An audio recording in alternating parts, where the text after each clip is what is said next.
gracious in casting accolades on me.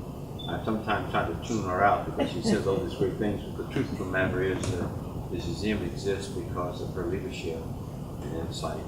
And one other person I want to acknowledge is Crystal Hills, who always stands in the back, but who's always up front when you come through the front door, who has volunteered her time to work with Mrs. Kerr in helping to keep this place a living memorial to our culture and our history and our heritage. And I especially want to thank our artists here, some of whom I've had a long-standing relationship with almost from the beginning of our opening this museum, some 13, 14 years ago. And it's wonderful to have you back here in the UK. And I've had a chance to spend a few moments with them in order to really appreciate their history and where they've come from. And I think it's going to be a real treat today for you to be able to listen to each of them as they've made such significant contributions, not just to art, but to our culture and to our history. And I think their works are going to be memorialized. And I want to invite everyone within the reach of our voice and the vision of our institution to come here and to see their works, as I'm sure we'll also travel around Louisiana and other places.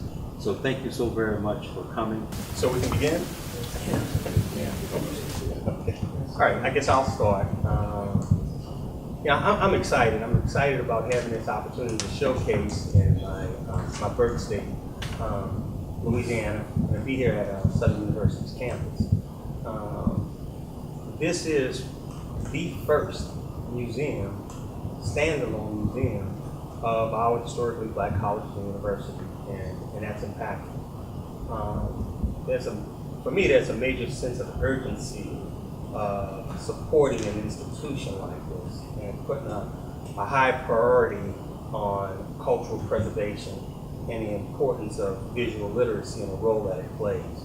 And with that, I'm sort of that kind of artist that gypsies and travels all over the country doing all kinds of art activities. And on occasion, Daryl would give me a call back and check on me and see how I was doing. He said, "Man, we have to do this exhibition and it has to be at Southern University." And I said, "Daryl, I'm completely booked." He said, "It ain't gonna happen." He said, "Well, we have to make it happen." And he says, "It's gonna be you and me and we're gonna do this art show." And so we finally eventually got the dates. And he says, I said, "Well, what about that marvelous, talented artist who's just a few years older than us? He's traveled abroad, he's been to Europe, he's an exceptional talent." And I said, "Would you mind if we have him in the exhibition and we highlight him for his commitment to the arts over the years?" It's sort of like an acknowledgement from younger artists, saying thank you for laying the groundwork and giving me this opportunity to advance myself as a visual artist. Because I think that's entirely important that we recognize those who have laid the groundwork for us, and it just makes it a lot easier and much more accessible to fulfill your dreams and your ambitions. And so, Don, I want to personally thank you today for being here and doing all that you have done for over the years. And with that said, it's just moving forward. I paint with passion. Hopefully, I paint with purpose, that I'm able to communicate and talk and speak through art. I always says that, I'm multilingual. All what I have to do is paint. And that's real, because art is visual and it's literacy. And it will speak to a person who's 3 years old or who's 90 years old. We have that power to manifest through art. And that's one thing. I can speak politically, I can speak socially, I can speak educationally, and I can speak economically with art. And I think about how do we leverage that as a community? What is it that we can do to enrich our community across the board in those areas of discipline? And so, with that, we talked about where does the rubber meet the road? And in our discussions, we talked about African American artists from the South not having the kind of representation nationally or internationally. And I said, okay, then we need to have this Southern art exhibition. And we thought about it and we said, how many pieces? We thought that 30 pieces was accommodating for the exhibition. And the intent is to speak to our culture as it relates to the South. And that is a sampling of what we have to say with the exhibition that's being showcased right now. We have broader intentions. We think and we talk about, how do we incorporate other artists? We'll be an exhibition of 100 artists from the South with one piece being represented. What does that play out in looking at and for sponsorship, for traveling, for educational purposes? So it's kind of like eyes wide open. How do we take this wonderful asset, this wonderful resource? We can educate, inform, and as well as build economic wealth. And so I get excited every day when I wake up, when I paint, even when I speak about art. How do I look to be able to engage people with what I have, with my passion to make a difference? At the end of the day, artists is all about, and this is every discipline of art, it's about healing. That's what we do. I think that's the common vein that courses through each of us. And so when you have an institution that gravitates to that, to celebrate that, and to expand upon that, that's a high priority. So we decided that we wanted to start here at Southern University. We wanted to show why this institution is important and what we have to do to continue to celebrate and validate the whole purpose of preserving culture through the visual arts. Typically when I travel and I get a chance to stop at historically black colleges and universities, I see a wonderful collection, a plethora of African imagery. And I'm saying, wow, why is that? I used to say, I don't see any art of African American artists. And I thought about the advent of our educational institutions, when they were called institutes before universities and colleges. They were tied to their heritage and their history, where they came from, their birthplace from Africa. And I'm saying, wow, that gave them that strength and the ability to create these institutions of higher learning as well as religious institutions that I think are our landmarks and our gifts to our community and to the rest of the world. That was remarkable to say that we were challenged with resources. I mean, you think about our ancestors, separated by language and geography, and tomorrow is going to be a better day. And that they were able to build Southern University, Hampton Institute, Tuskegee Institute. That's remarkable. And the reason why they were able to do that, because they understood that where they came from, their source, their culture, their heritage, their history. They reflected upon that. It was a source of strength and inspiration. And moving forward, we have to understand the value and significance of what we offer. And so, I always say this in conversation. You'll catch me. And I say, I ain't the goose that laid the golden egg. I'm the goose that laid the platinum egg. I understand my value and my significance. And I know how to leverage it. And we have to collectively know how to leverage this wonderful resource called visual arts. It is so compelling. I got probably about 5 more minutes and I'm going to pass the torch. But when I think about the business of art, and I will say that we are all 3 of us are examples of and being very transparent and leveraging our art and taking it to market to some capacity. My personal history and just to give some validation to why I think art is important, because I don't have an MBA, I don't have a business degree. I did get a chemistry degree from Dillard University, but when I say I've done business with Walt Disney, Coca-Cola, Merck Pharmaceutical, ExxonMobil, State Farm, and Avon, I say that because this is a multi-billion-dollar brand that sees value in me and decides to do business with me to some capacity. Now these are Fortune 10 companies, Fortune 50 companies that has paused for a minute to see my significance and my value. My community and my institutions need to pause and do the same for me on every given day, because there's value in what I have to offer. And that's important. As African Americans, we come here with spiritual assets and cultural assets. But for as economic assets and social aspects, we're challenged with social currency and economic currency. When they come over here with platinum mines, jewelry mines, or gold mines, it takes us 50, sometimes 100 years to build economic institutions that are viable. But they're short term. TLC, Beatrice, BET, Essence, here today, going tomorrow. We have 2 solvent institutions in our community. That is our institutions of higher learning and our churches. And what I have to offer as a visual component, as an economic component, is how do we take that to market and celebrate? so that we increase the wealth, the emotional wealth, the social wealth, the spiritual wealth, the economic wealth of our community. It's to leverage our culture. And so with that in mind, I thought, and we share the same thoughts and the same interests, was to put together an exhibition where the rubber meets the road. Where are we from? We're from the South. Do we have a common trade, a common thread from the South? Yes, we do. We experience the same thing. We've been to some of the same churches. And that gives us a platform of mutual interest, something to dialogue and to talk about and to eventually leverage. Everything that we do, we have to leverage for the greater good. I can imagine that we sell this exhibition for $10 million and we can give Southern University half of it. I mean, that would be a major accomplishment. That's one of my dreams, one of my ambitions. How that becomes a model for other institutions to take to market and to celebrate is so important. We're not just these individuals that sit here and just find time to paint. And that is so important.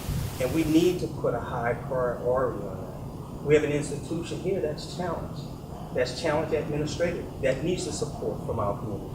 We should be thriving. This is a centennial event. We should have the place packed with every major organization, every entity that serves the interests of our community. So it's a lot of work to do. I applaud everybody for coming out and sharing this wonderful time that we can communicate, we can share thoughts, and we can create a plan of action to move forward. And we can leave our legacy. We get for a short time. And so, with that, I am extremely motivated. I want to be in a position that I can help each and every one in this room and beyond this room, so that their lives are better for it. I mean, that's what I was taught. That's how I came up. Not only for yourself, but for others, for your family. Dare to dream, dare to become that captain of enterprise. Challenge yourself. Think big thoughts, act on it, accomplish it, make no excuses. That's what we're made of. That was the sacrifice. That's our ancestry. That's what they gave us. That's the seed. That is the seed of greatness. No matter what your challenges are, you can overcome it. You can make it happen. So I dare to dream. I dare to make those challenges happen. This is who I am. This is Ted Ellis, and I'm honored to be with these two gentlemen to share my thoughts, my dreams, and my ambitions. Thank you very much.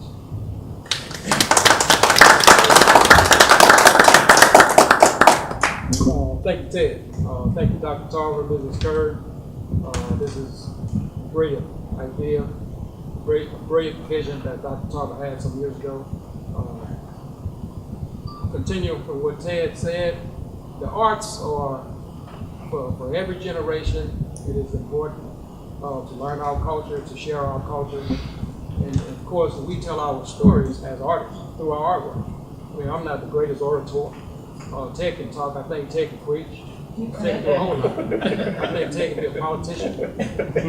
Ted is a brilliant speaker, of course you see, but he's a great artist as well. So he has compassion for what he does and for what we do. That's very, very important. In education today, there's an organization down in New Orleans, the Rodriguez Foundation. Jacques Rodriguez is the president of that foundation. But his goal in the state of Louisiana and across the country is to get every teacher to teach whatever core course that they teach in junior high school and the secondary schools in general, how to incorporate arts in the curriculum.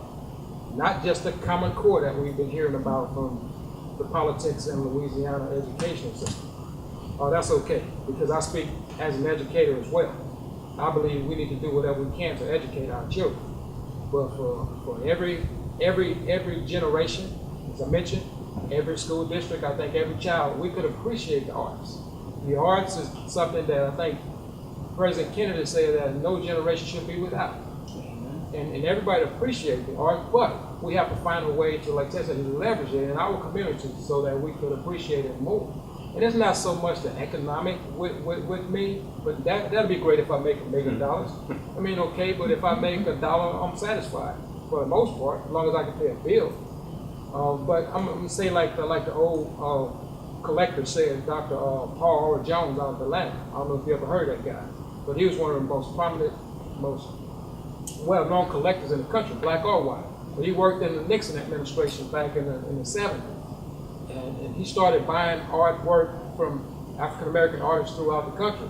But he died a few years ago. But I had an opportunity to meet with him down out at USL at that time, I guess University of Louisiana Lafayette. But Paul would say, he said, you you got this Picasso work, it might be worth $10 million. He said, but I know a couple of artists right here, their works are just as good or possibly even better. But just suppose that they was a little bit better than our work, and we sell it for half the price.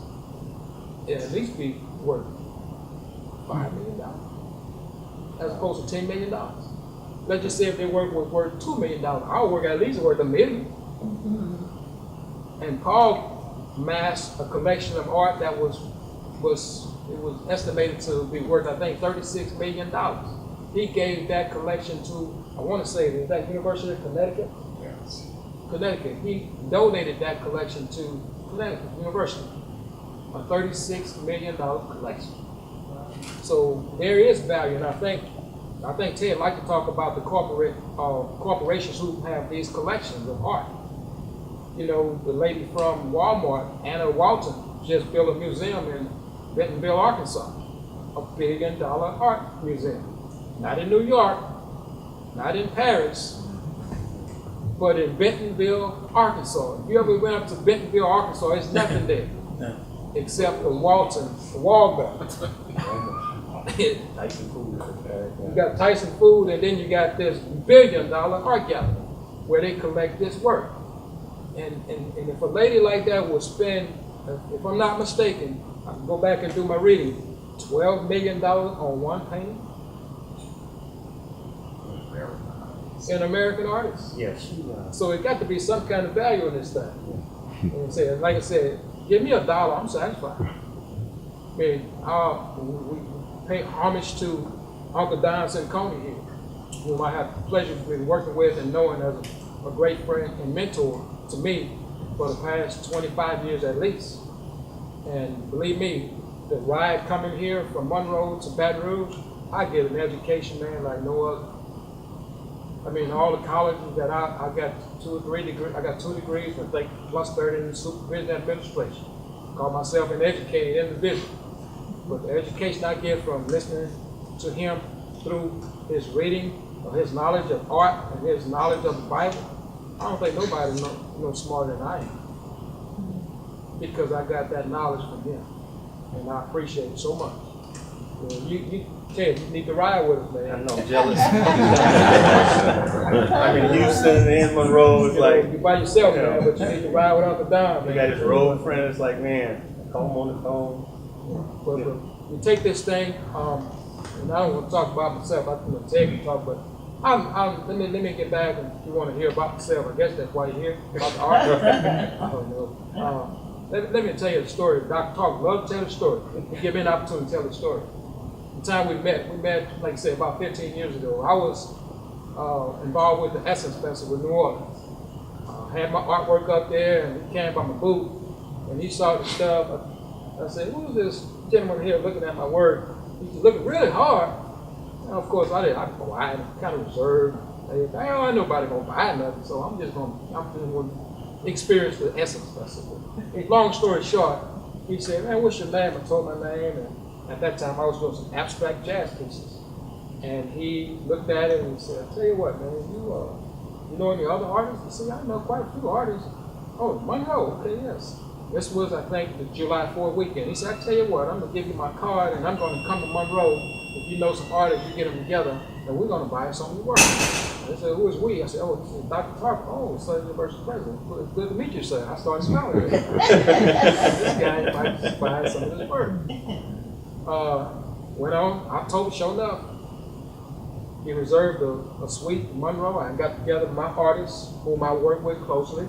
Not every artist, but the ones who wanted to be a part of this great, event. But he purchased work when the museum first started. And so he thought that the only other artists came out of New Orleans and New Orleans alone. Of course, I say there's a group of artists who we had worked with out of Shreveport. There's a group out of Alexandria. We've done some work with the I-20 group. It was a multicultural group back then, but he was gracious enough to purchase some of our work. And from that relationship, it has maintained to this day. And we met the group out of Hammond. We did some commissioned pieces for the museum in Hammond. At that time, Uncle Don and I, we had been traveling to Atlanta and doing some other universities, some other colleges. But that relationship has maintained, to this, and it's sustained up to now, to this day. And we're here again and delighted. And Ted told you the story about how we got Uncle Don up here. And he was like, man, I talk to Uncle Don almost every day. If you want to get Uncle Don to exhibit with us, all you got to do is say it. So I said, well, don't worry about it, Ted. So Ted called me every day. Hey, you talk to Uncle Don? I said, I talk to Uncle Don. I talk to him. It's going to be all right. He's going to agree to exhibit with us. And, but yeah, that's the thing. With our artwork, we tell our stories. In fact, I just found out today that we were talking about Ernest Hemingway. We talk about writers and different books and stuff that we read. And I think Ted too is one of the most well-known, not so known erudites in the arts. But we were talking about Ernest Hemingway. And I said, Ernest Hemingway was talking about morality. I'm not going to get into that quotes. But Don said I had an opportunity to meet Ernest Hemingway in Paris, near the Eiffel Tower. But the people who had come in contact with, and I say that to say, this art thing, you get an opportunity to make a difference. And you never know who you might meet along that road, along that path. And I think what's most important to me is to tell the stories throughout art for the next generations. And I told Don that, and I think I told Ted, it's not about us anymore. We produce this work to tell the story. When Dr. Tarver was talking about, and you never know where an artist might get his inspiration. When Dr. Tarver was talking to Mr. Harold Clark Sr. about the Clarks in the cemetery in LeCompte, Louisiana, whom Harold Jr. and I used to go through all the time. Because I remember coming through there one night and this police stopped me, said I ran a red light, but I know the light was yellow. I got some colors in my eyes. That guy wanted to take me to jail. That's why I never forget LeCompte. But that guy, I had my family with me. That guy said, you ran that red light. And then my wife, she's not going to tell me. She's not going to protect me if I tell her. I know that light was yellow. I ran through that yellow light. Oh, God told me, man, you don't follow me. I don't never want to go to the complicated.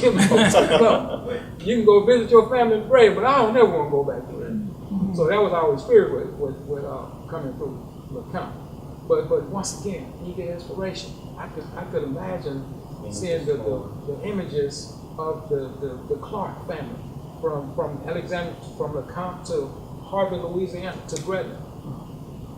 And Dr. Tarver didn't know that Mr. Clark graduated from this university back in the late 50s. I'm almost sure. So, but those are the stories that we need to tell through us. We do it through the art, and that's how Harold Jr. is a writer. He writes this stuff, so he's an artist as well. So let's not take the arts for granted. I'm very grateful to all of you for taking your time to come and spend it with us. I especially thank Mrs. Kerr, Dr. Tolliver, and Southern University, and that wonderful lady that's always opened that door. And several of you that I've met coming here at this time. I think that I need to talk about what's behind what has been said. And some of what's behind what has been said is when I was going to school at a one-room schoolhouse in Richland Parish, near Alto, Louisiana. And I don't remember when I was officially enrolled in school. The reason for that is children who were 6 to 9 years old were enrolled in school or began school at the month of September when school opened. Kids who were older were still picking cotton, and they picked cotton until that crop was in. Smaller children, like I was at that time, went to school with relatives who had grown to one of those ages. And for that reason, I don't know when I began school in that one-room schoolhouse. But I do remember that one of the emphases that that particular school, which had 2 school teachers, one of them was a principal, both were women. And they mostly lived with my grandmother. And the arts were highly esteemed. They were on a par with the rest of the curriculum. But that term art was never used. In fact, I don't remember ever hearing it during that time.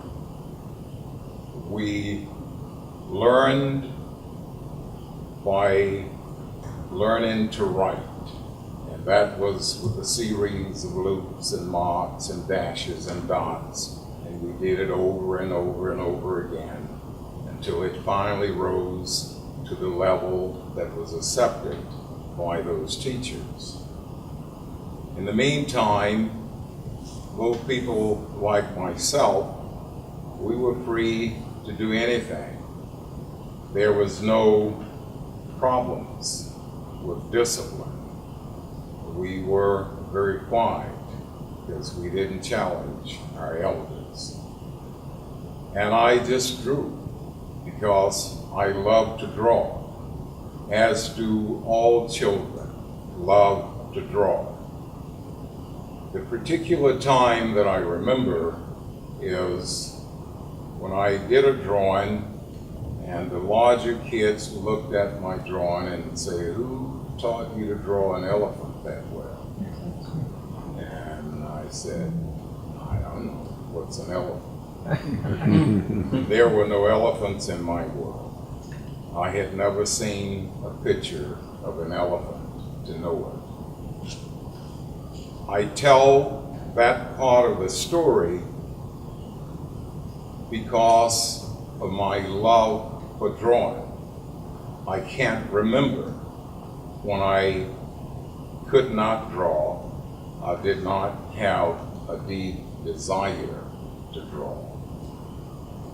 When I was probably 3 or 4, one of the greatest challenges that I can remember in all of my time of drawing was to draw my grandfather's A model Ford. And I stood there to one side looking at the profile of that vehicle, and I drew it. And when I drew the grill, it fanned straight out in front, a line with the roof and the sides and the bottom. When I drew the windshield, it too fanned straight out in line with those horizontal lines. When I drew the hood, it went straight up, and the roof went straight up. And that was very painful, very perplexing. And I struggled trying to make that drawing look like that vehicle. To make the story short, when my parents moved to Monroe, Louisiana in 1944 in the rain, and my uncles and I rode in the back of a pickup truck with 3 hogs and 1 cow.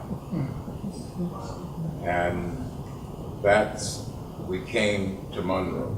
Well, I was 2nd grade, and a few days after I was enrolled in Booker T. Elementary,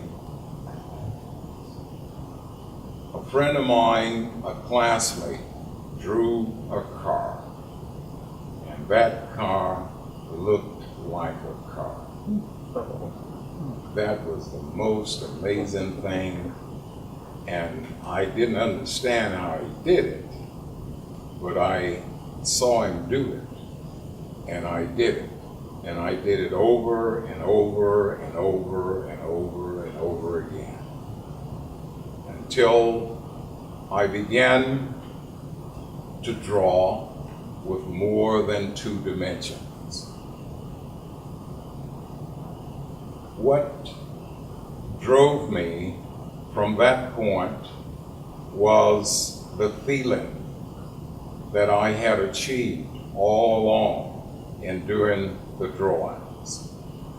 When I managed to get to high school, at Carroll High School, and had a wonderful privilege there of competing in something that we call in those days in the Louisiana colored school system, the LIALA. And that started at a district level. If you won a district, you came to Southern University. And that was my great vision to come. In my sophomore year, I won the honor along with about 3 other classmates to come to Southern University. And I still remember that morning, coming down that avenue at sunrise and seeing those azaleas blooming and the moss hanging from reaching across the road, live oaks, until we came on the campus. To shorten that story, in a building in this area was the Arts Building. We set up our exhibit, and we had the rest of the time free. You'll have to read my book to find out what happened there. But it was with the girls. When we came back at the end of the rally to get our first places and seconds, and we looked, and everything had been given out, and our paintings were not in that room. So we asked, where were they? And finally, the person who was over that told us that our paintings were disqualified. And we asked why. And they told us because no high school student could do that level of work. There was no pain that I can remember growing up that matched that hurt. And we could not convince them otherwise. I decided that I was coming back and I would win first place in every category that I entered into. And I intentionally studied, trying to figure out what pieces won, why they won, why our pieces were set aside. And I was given a technique by a judge at the next series of exhibits at Richwood High School. And during that time, he critiqued my work, and I did win first place in oils, watercolors, and sculpture. And he gave me pointers in drawing, which he related to Leonardo da Vinci's technique. And he explained to me that what I needed to do was take one object.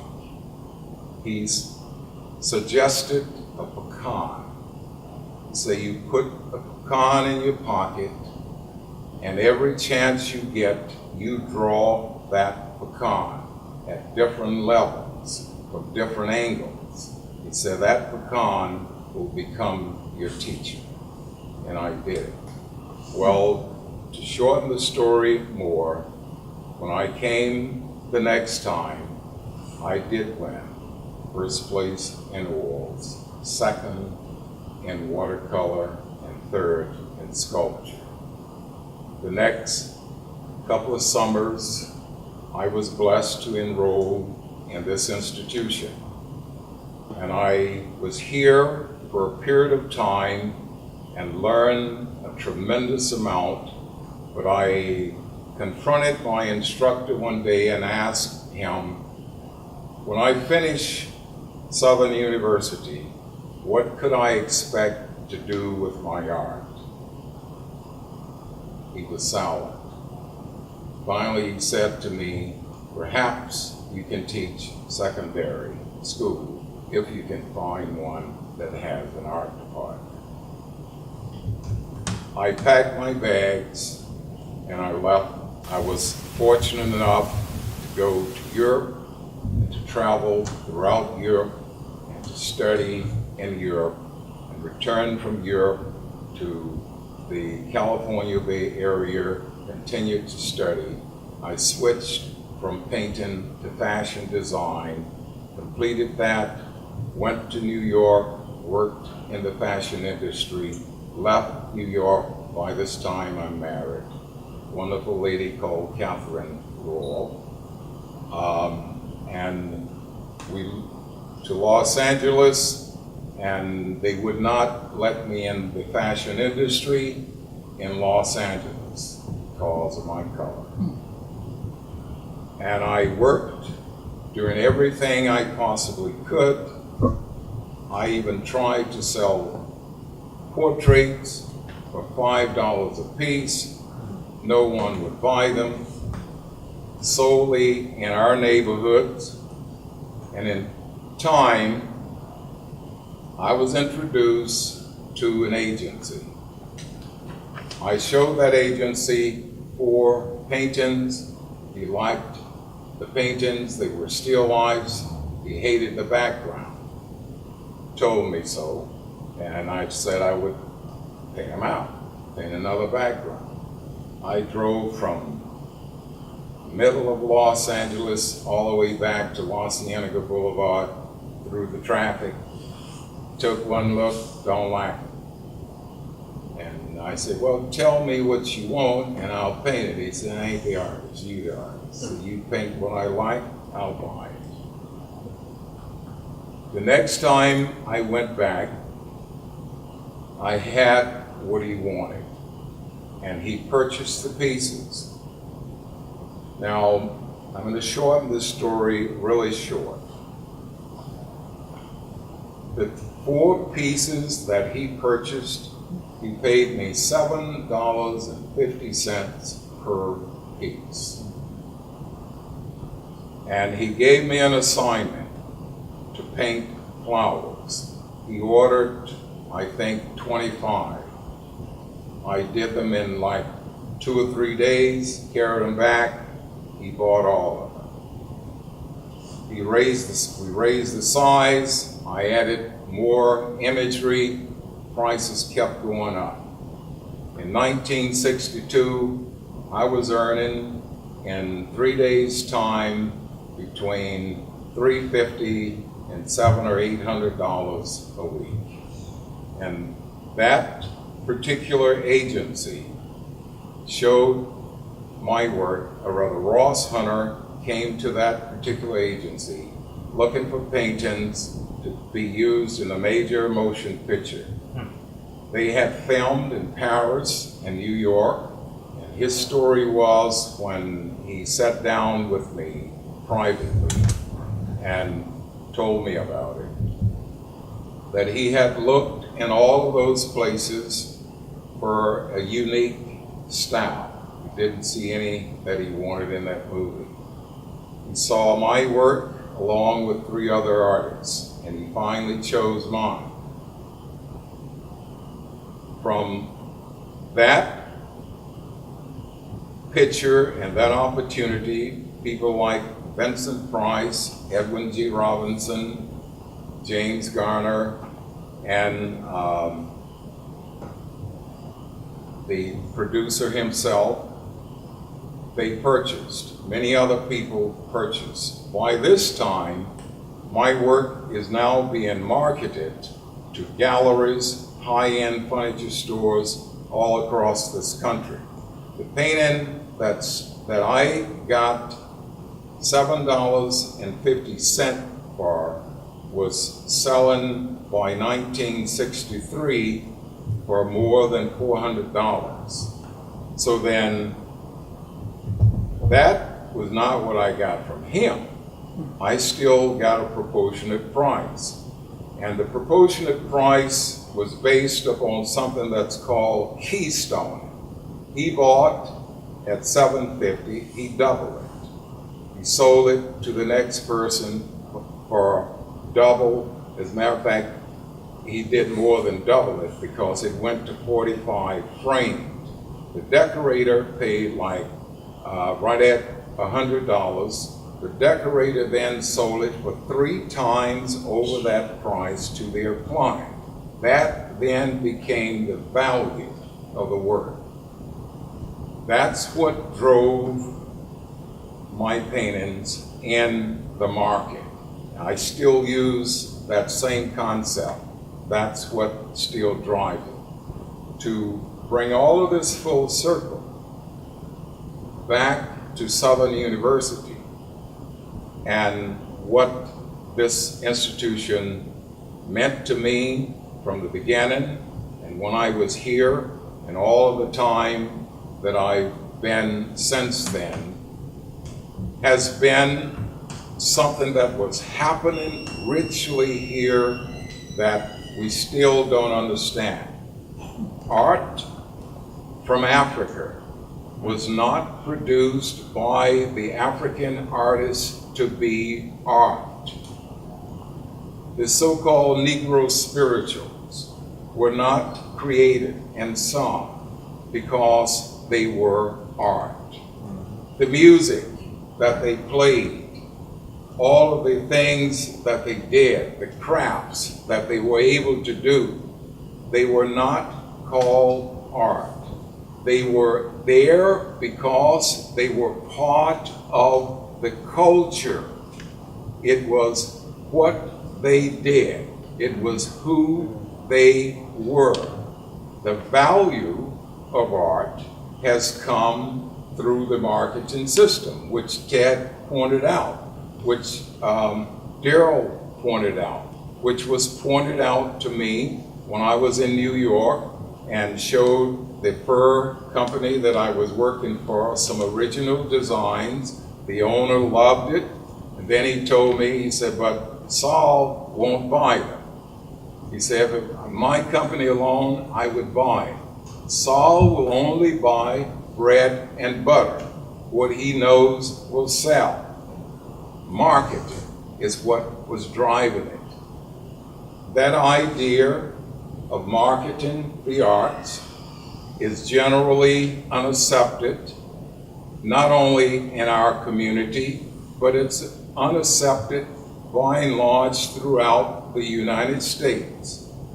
Few people in this country understand that side of it. I think I'm sharing this with you to help us to begin to understand that it's the culture, it's who we are, that's what we are doing, and that's why the expressions, why. Mr. Zacconi, I don't think I have ever taught students to quit as well as myself as an artist. And I can certainly identify whether public school or Catholic school. I remember Sister Mary Joseph with me as Addie Dawson, you can do it. And I could, and I did. when you, as this gentleman just said, when you were rejected, though, and you could not get a reason why, and someone is telling you this work was not done by a high school student, were they the judges here? Were these the people that judged it, that were professors here at the university? In the art Yes. department? Yes, it was the art department head who explained that I'm to not gonna us. ask you to mention any names. Did you ever get a chance to go back to talk to those heads in the art department at that time? No, and I didn't do it because of respect for them.